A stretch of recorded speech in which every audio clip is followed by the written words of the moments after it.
In differential calculus, merong mga problems or equations given two or more functions with different variables. So, ang kukuhanin pa rin natin ay yung dy over dx. And one of the solution para makuha natin yung dy over dx para dun sa mga functions with different variables ay yung chain rule of differentiation.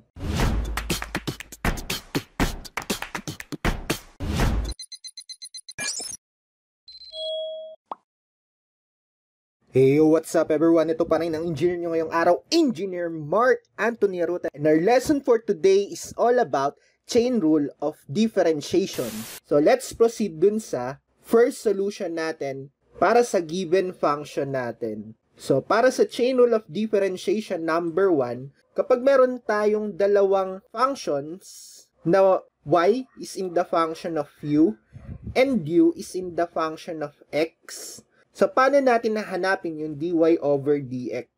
So, ang principle dito sa chain rule of differentiation, imamanipulate lang natin yung makukuha natin na first derivative para makuha natin yung dy over dx.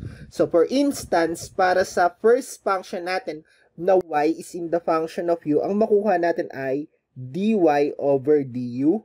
At para naman sa pangalawang function natin na u is in the function of x, ang makuha natin kapag nag-first derivative tayo ay du over dx. Para makuha natin yung dy over dx, kailangan lang nating mag-manipulate ng mga operations natin. To find dy over dx, ang kailangan nating gawin dun sa dalawang derivatives natin ay i-multiply sila. So, kapag pinag-multiply natin yung dy over du times du over dx, eto yon, ang mangyayari, magka-cancel out yung du, so ang matitira ay yung dy over dx. So, sa chain rule of differentiation, yun lang yung kailangan yung tandaan. Magmamanipulate tayo ng operations.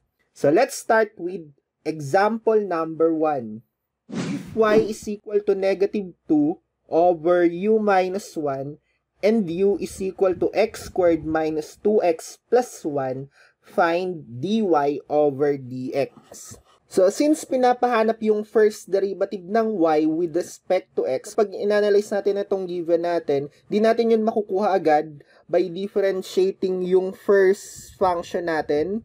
Ang makuha natin dito ay dy over du. Sa second function naman natin, ang makuha natin ay du over dx. So, hindi natin agad mahahanap yung dy over dx. So, yun nga, kailangan natin gumamit ng chain rule of differentiation. Para makuha yung dy over dx, magmamanipulate nga lang tayo ng operations natin. Pero bago yun, kuhanin muna natin yung first derivative ng mga function natin. So simulan natin dito sa first function natin. Ang makukuha natin dyan ay dy over du. Derivative ng y with respect to u ay dy over du. Equal yan sa, gamitin natin yung formula para sa derivative of a quotient at yung special case niya na constant yung numerator natin. Formula na natin ay negative c over v squared times the derivative of v. So, substitution lang ng mga values. Ang constant nga natin ay yung numerator. So, i-substitute natin siya.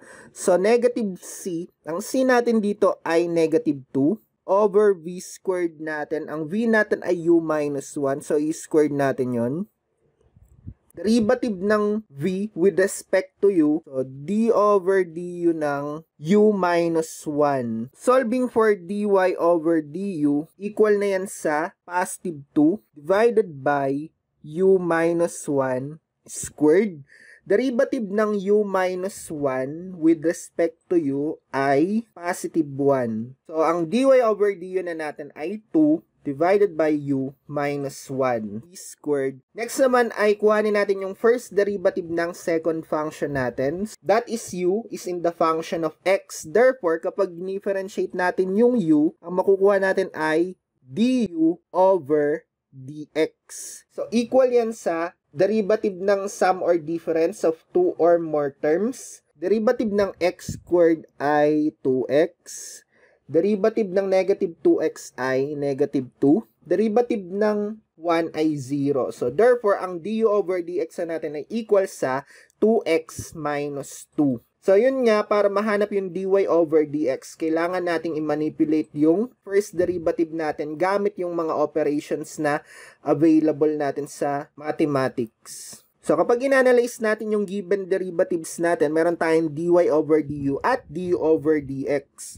So, in finding dy over dx, ano ba'y kailangan nating gawin dun sa dalawang derivatives natin? Let's try na ipag-multiply natin yung dalawang nakuha natin na derivatives. So, that is dy over du times du over dx. So, equal yan sa, magka-cancel out yung du, ang matitira ay dy over dx.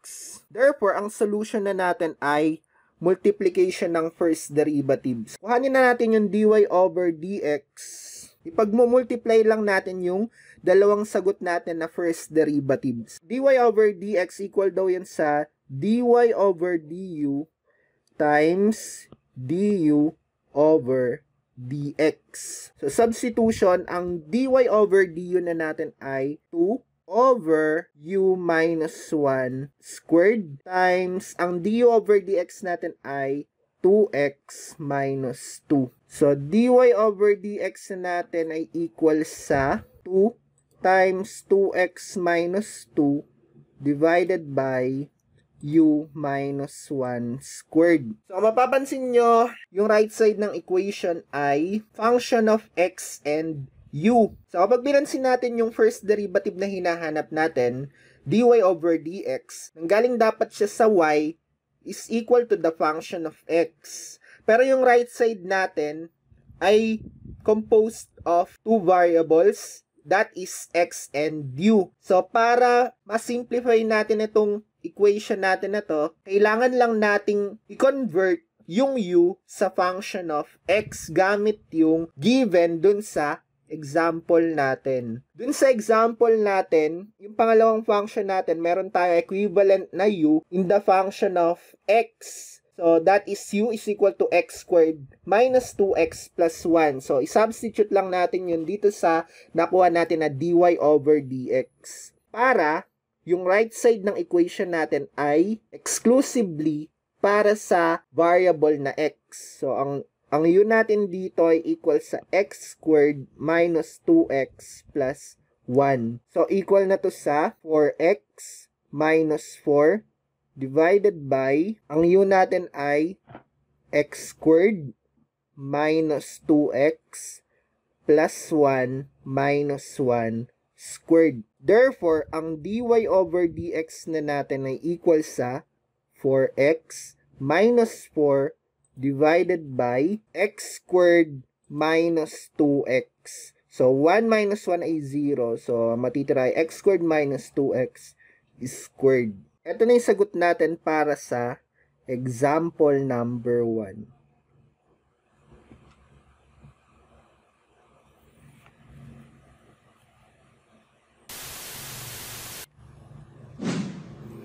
So, para pa rin sa chain rule of differentiation, what if meron tayong given na functions? What if meron tayong given na dalawang functions na y is in the function of u and x is in the function of u. So, ang makukuha natin na first derivative dun sa given natin ay, para dito sa first function natin, makukuha natin ay dy over du. Sa pangalawang function naman natin, ang makukuha natin ay dx over du. So, ganun pa rin yung kailangan natin gawin using the principle of chain rule of differentiation.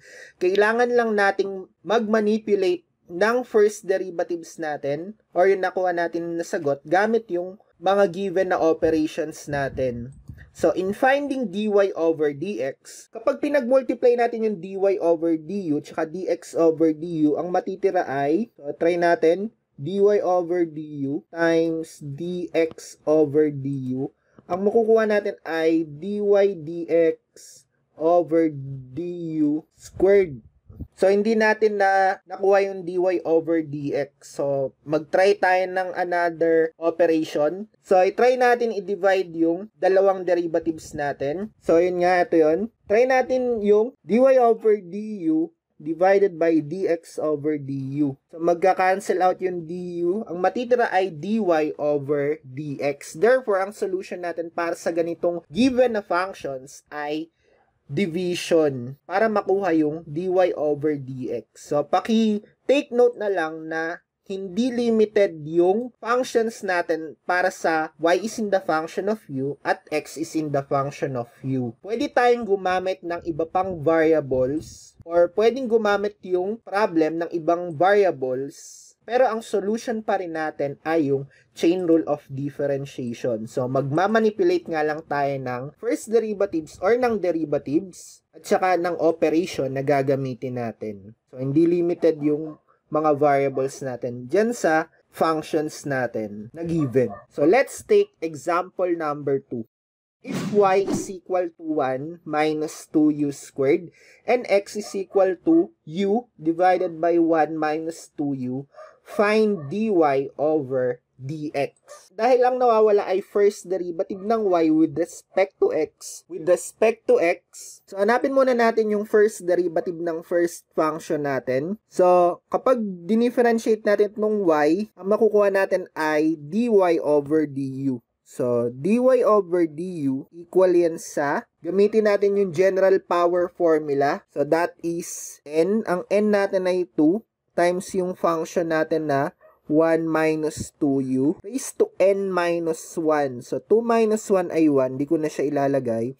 Multiply by the derivative of u natin. Multiply by the derivative ng base ng exponent natin. So, ang base ng exponent natin ay 1 minus 2u. So, simplifying, equal na to sa 2 times 1 minus 2u. Derivative ng 1 ay 0. Derivative na negative 2u with respect to u ay negative 2. So, solving for dy over du, equal na yan sa 2 times negative 2 ay negative 4. Negative 4 times 1 ay negative 4. Negative 4 times negative 2u ay positive 8u. So, ito na yung sagot natin para sa dy over du natin. So, kuhanin naman natin yung first derivative ng second function natin. So, ang makukuha natin doon ay dx na nakarespect sa u. So, that is dx over du. So, dx over du equal yan sa derivative ng quotient. So, ang u natin ay itong numerator at ang v natin ay yung denominator. So, formula natin ay v derivative of u minus u derivative of v all over v squared. So, rewrite na natin yon. So, 1 minus 2u d over du ng numerator minus u d over du ng denominator natin na 1 minus 2u all over denominator squared. So, 1 minus 2u squared. So, simplify na natin ito. Equal na to sa 1 minus 2u. Derivative ng u with respect to u ay 1. Di ko na siya ilalagay. Minus u. Derivative ng 1 ay 0. Derivative ng negative 2u ay negative 2. So, times negative 2. All over 1 minus 2u squared. So, kapag sinimplify na natin ito, dx over du na natin ay equal sa 1 minus 2u. So, negative u times negative 2 ay positive 2u. All over 1 minus 2u squared. So, equal na to sa 1 minus 2u plus 2u.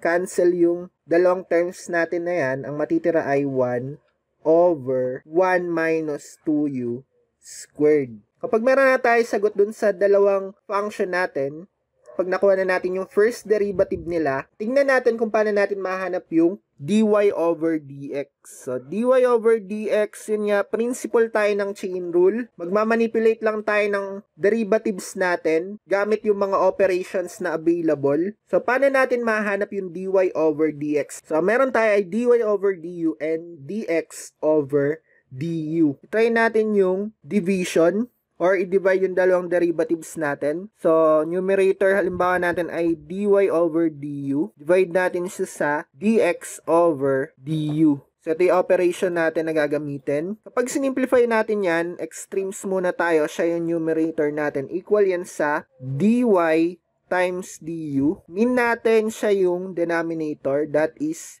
du times dx. So, kapag sinimplify natin ito, cancel yung dalawang du, ang matitira ay dy over dx. So, nakuha natin yung gusto nating first derivative na dy over dx. Therefore, ang solution na natin ay division. dy over du divided by dx over du. Gamitin na natin yung operation ng division para dun sa dalawang derivatives na nakuha natin. So, dy over dx equal daw yan sa dy over du divided by dx over du. So, equal to sa, ang dy over du na natin ay negative 4 plus 8u. At ang dx over du natin ay 1 divided by 1 minus 2u squared. So, kapag sinimplify na natin ito, equal to sa, so meron ditong invisible na 1. Extremes natin siya yung numerator natin. Kung mapapansin nyo kanina, ang negative 4 plus 8u, equivalent niyan ay negative 4 times 1 minus 2u. So, ilagay na lang natin siya sa ganyang form para ma-simplify natin itong given natin. So, negative 4 times 1 minus 2u times 1 minus 2u squared divided by 1 times 1. So, hindi ko na siya ilalagay. dy over dx na natin equal dyan sa function na yan. So, kapag simplify natin yan, equal yan sa negative 4 times 1 minus 2u raised to 3. So, ito na yung sagot natin para sa dy over dx. Pero wag natin kalimutang i-transform siya dun sa, wag natin kalimutan na i-transform yung right side sa variable na x. So, para ma-transform natin siya sa variable na x, kailangan natin gamitin yung second function dun sa given natin. So, i-write natin yung second function natin sa u is in the function of x. So, i-cross multiply ko muna yung 1 minus 2u dun sa x.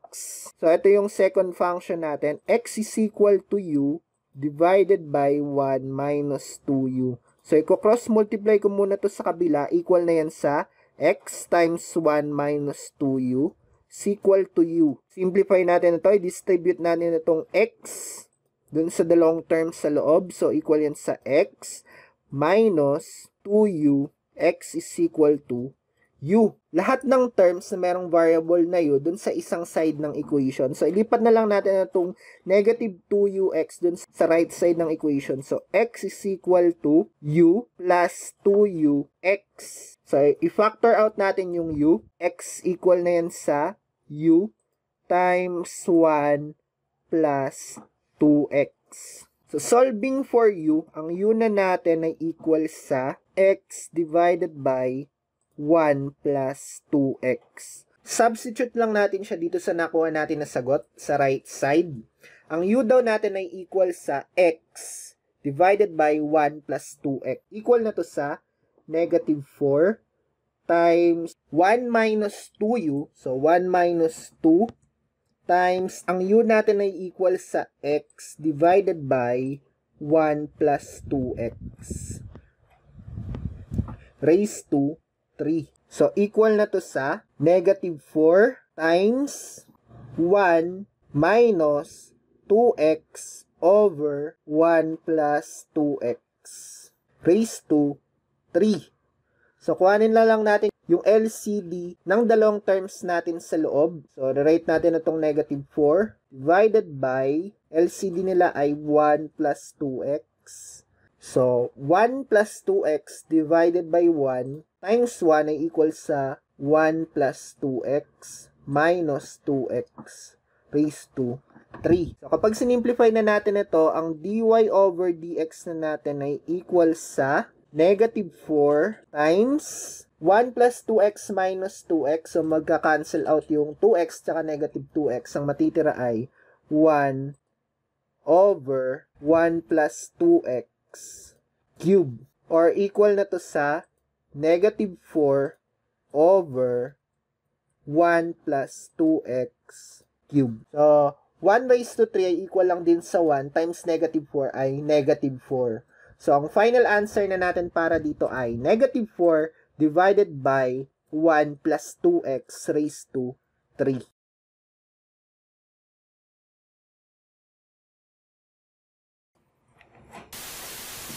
So, para sa third form ng chain rule of differentiation natin, paano kapag meron tayong given na x is in the function of y? So, ang makukuha natin kapag nag-first derivative tayo ay dx over dy. So, paano daw natin kukuhanin yung dy over dx kapag meron tayong given na x is in the function of y? So, kapag gumamit tayo ng reciprocal ng first derivative natin, so that is 1 divided by dx over 1 divided by dx over dy.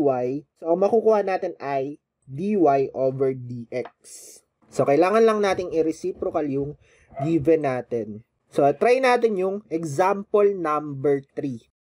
So, given x is equal to 1 divided by the cube root of 1 minus 3y squared, find dy over dx. So, kapag dinifferentiate natin siya, ang makukuha natin ay dx over dy. Pero bago natin siya i-differentiate, i-try muna natin na i-convert yung radical natin na denominator into exponential para mas madali tayo mag-differentiate mamaya. Original function natin, x is equal to 1 divided by, so ang cube root ng 1 minus 3y squared, equivalent din siya sa 1 minus 3y squared. Ang equivalent ng cube root sa exponential function ay 1/3. So, 2 times 1/3 ay 2/3.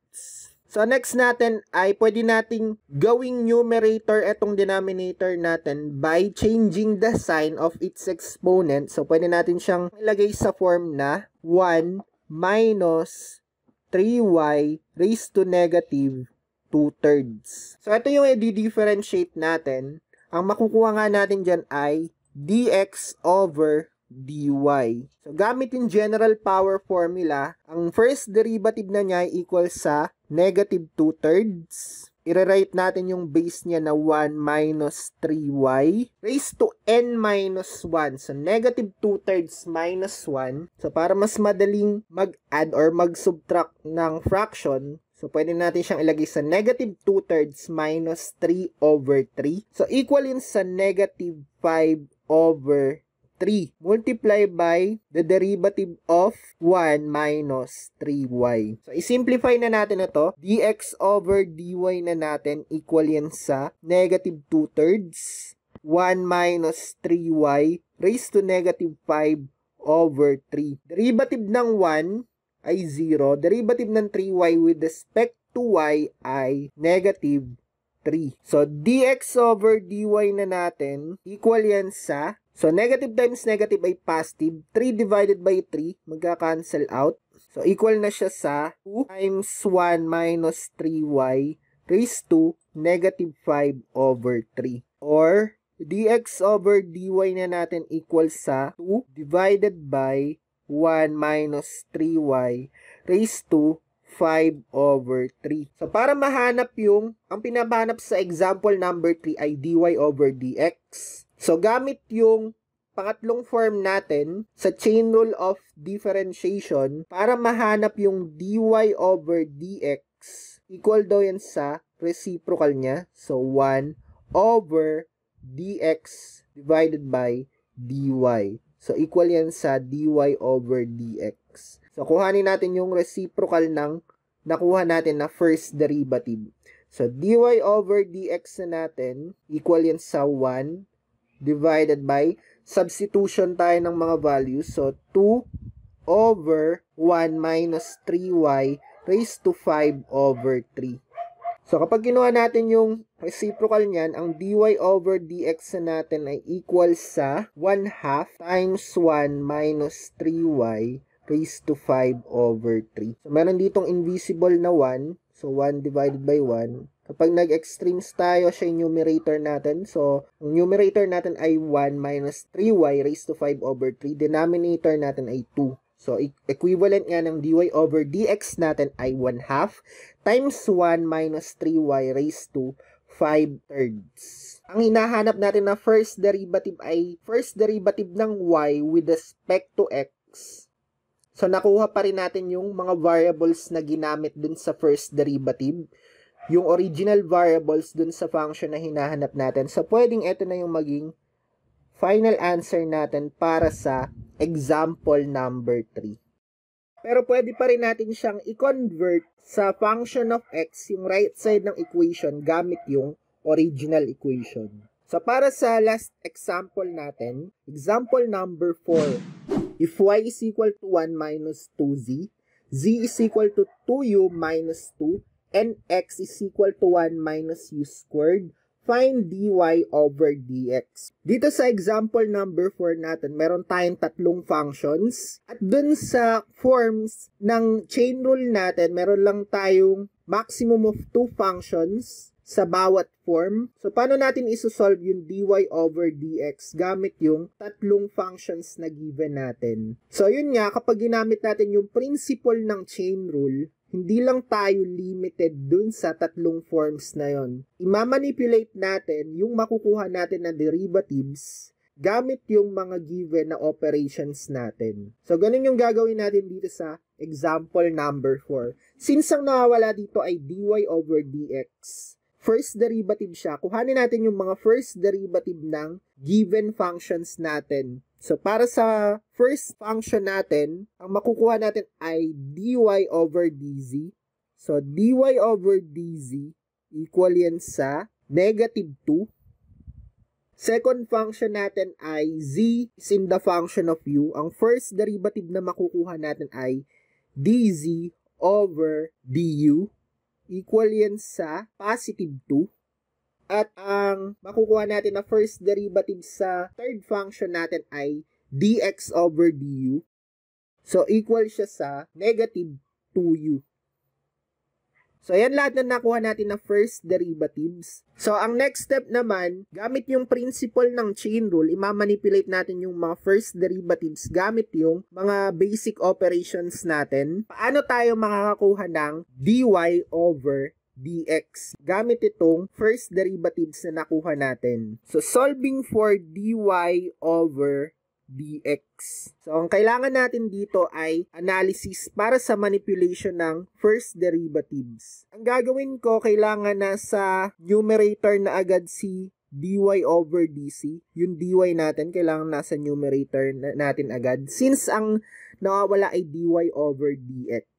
Makukuha natin si dy over dx by trial and error. Unless yung given na functions unless hindi natin siya makukuha gamit yung given na functions. So, i-try natin na ang dx over du ay sa denominator. So, saan natin ilalagay ang dz over du? So, i-try natin na ang dz over du natin ay sa numerator. So, kapag sinimplify na natin ito, so magka-cancel out itong dz natin. Ang matitira sa numerator natin ay dy over du divided by dx over du. So, extremes and means tayo. Extremes natin, siya yung numerator natin. So, dy du divided by mean natin, siya yung denominator, dx over du. So, magka-cancel out yung du. Ang matitira ay dy over dx. So, ang nakuha natin ay dy over dx. Therefore, ang solution natin para dito sa 3 functions natin with different variables ay dy over dz times dz over du all over dx over du. So, isolve na natin yung dy over dx gamit yung operations natin na yan. So, dy over dx natin equal nga daw yan sa dy over dz times dz over du all over dx over du. So, ang last step natin ay substitution. Dy over dz natin ay equal sa negative 2. So, negative 2. dz over du natin ay equal sa positive 2 divided by dx over du natin ay negative 2u. So, solving for dy over dx, equal na siya sa 2. So, cancel itong negative 2 tsaka negative 2. Ang matitira ay 2 over u. So, ito na yung sagot natin para sa dy over dx natin.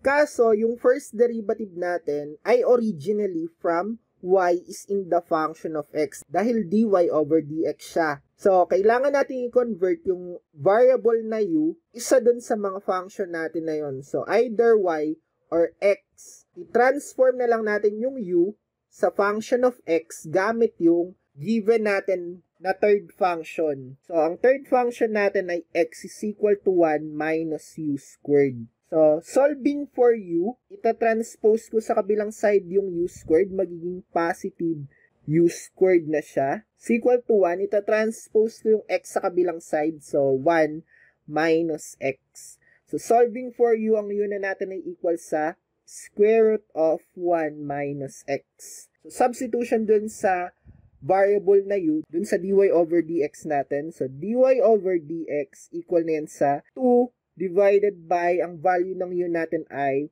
square root of 1 minus x. So, ito na yung sagot natin para sa example number 4. If you found this content helpful, please click the subscribe button and hit the notification bell para updated kayo sa mga latest videos na ina-upload natin. And that's all for today's lesson. See you on my next video. Bye!